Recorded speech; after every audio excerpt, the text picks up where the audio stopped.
High guys, welcome back to my channel. तर आज मी तुमच्याशी शेअर करणार आहे इडलीच्या पिठाची रेसिपी। तर त्यासाठी मी 1 ग्लास उडदाची डाळ घेतली आहे।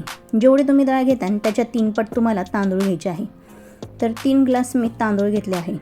तुम्ही वाटीने पण घेऊ शकता किंवा ग्लासने घेऊ शकता, पण प्रमाण हेच ठेवायचे। सोबतच मी 1 चमचा मेथीदाणे घेतले आहे।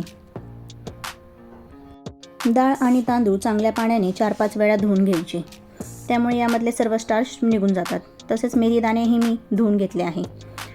यांना सर्वांना 7 ते 8 तास भिजत ठेवायचे आहे। रात्री मी यामध्ये 1 वाटी पोहे ॲड करत आहे। तुम्ही पाहू शकता डाळ किती छान प्रकारे भिजली आहे। सगळ्यात पहिले मी डाळ मिक्सरला काढून घेत आहे। डाळ दळताना यामध्ये जास्त पाणी ॲड करायचे नाही, अगदी किंचित पाणी ॲड करायचे आणि मिक्सरला एकदम बारीक फिरवून घ्यायची डाळ। तुम्ही पाहू शकता या कन्सिस्टन्सीमध्ये मी डाळ दळली आहे।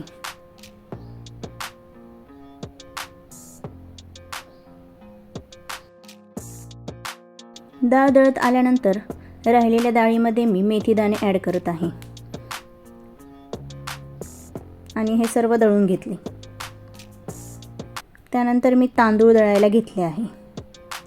तांदूळ दळताना त्यामध्ये जे आपण तांदूळ भिजवले होते तेच पाणी ह्यामध्ये मी ॲड करत आहे। तांदळाची कन्सिस्टन्सी अशी ठेवायची। राहिलेले तांदूळ दळत आल्यानंतर मी त्यामध्ये पोहे ॲड केले आहे आणि हे सर्व मिश्रण दळून घेतले आहे।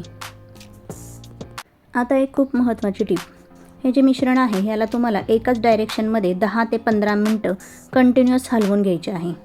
त्यानंतर यामध्ये मी देठाच्या मिरच्या रात्रभर ठेवणार आहे।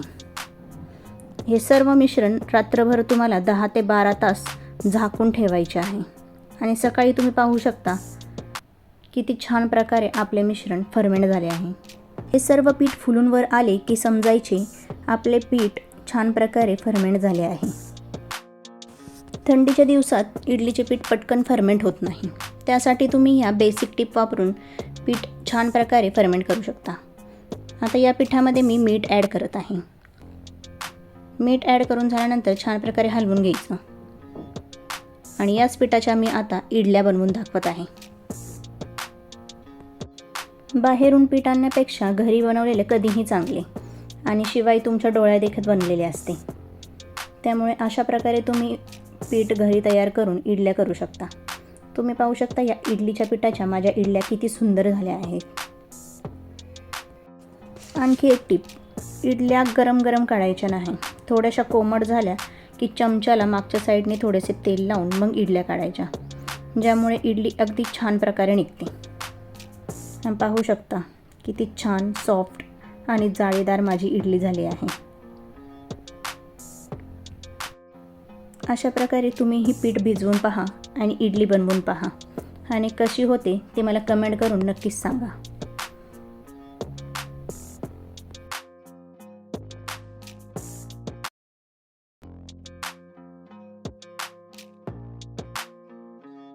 याच पिठापासून मी आप्पेही बनवले आहे का नाही गंमत। एकच पिठापासून तुम्ही डोसा, आप्पे आणि इडली हे 3 पदार्थ बनवू शकता। तर मंडळी, व्हिडिओ आवडला असेल तर व्हिडिओला लाईक, शेअर आणि सबस्क्राईब करायला विसरू नका। भेटूया पुढच्या नवीन व्हिडिओमध्ये। धन्यवाद।